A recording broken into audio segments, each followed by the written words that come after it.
The lush, verdant slopes of Blue Mountain, Jamaica, provided a welcome respite from the relentless Caribbean sun. It was March of 1725. Birdsong filled the air, a stark contrast to the cries of gulls that followed ships at sea. Here, nestled amidst the vibrant flora, was a hidden haven. It was a secret known only to a select few, for this sanctuary belonged to pirates, and at its heart stood Edward Kenway. Kenway was no ordinary pirate. Once a privateer sailing for the British Crown, fate had led him down a different path. He had embraced the pirate life, becoming a force to be reckoned with in the Caribbean.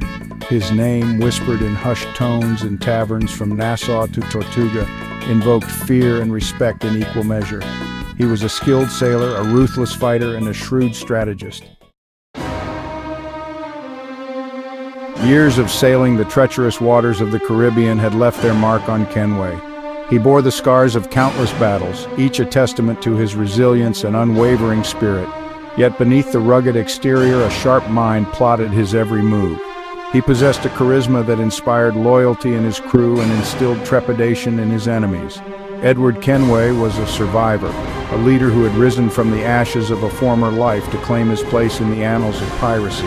His wealth was evident in the fine fabrics he adorned himself with and the glint of gold that never seemed to leave his fingers. He had amassed a fortune in plunder, raiding Spanish galleons laden with treasures from the New World. But wealth was merely a means to an end for Kenway.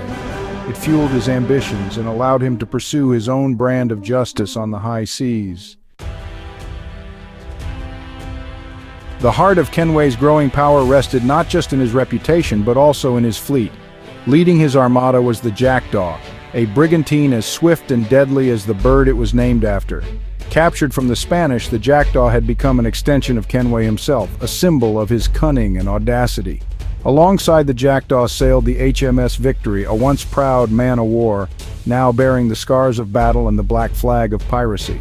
A prize seized from the British Royal Navy, the Victory was a testament to Kenway's growing ambition.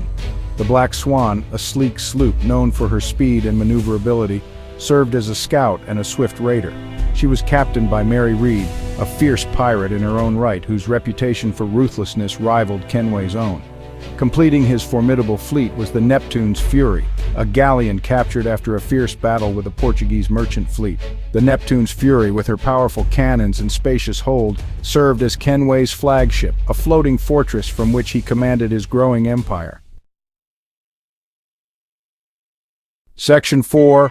A Cry for Freedom. News had reached Kenway's ears of a slave ship, the Amistad, seized by its captives. He knew the risks involved in challenging the slavers, but the opportunity to strike a blow against the abhorrent practice was too tempting to resist.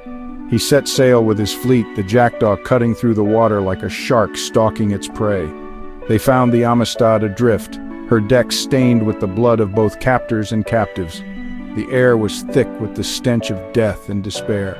Boarding the Amistad, Kenway and his crew were met with a scene of utter devastation. The slave traders lay dead, their reign of terror brought to an end by the very people they sought to enslave.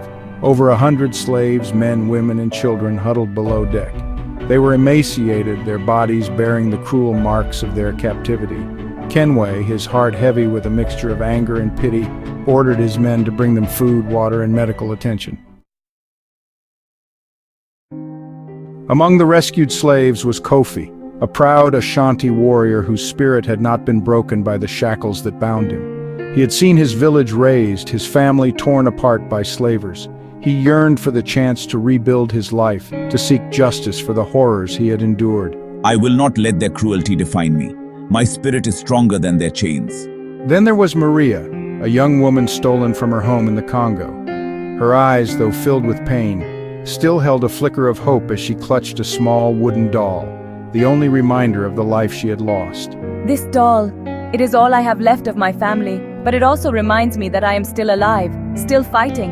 Ayana, a girl barely in her teens, had witnessed atrocities that would forever scar her soul.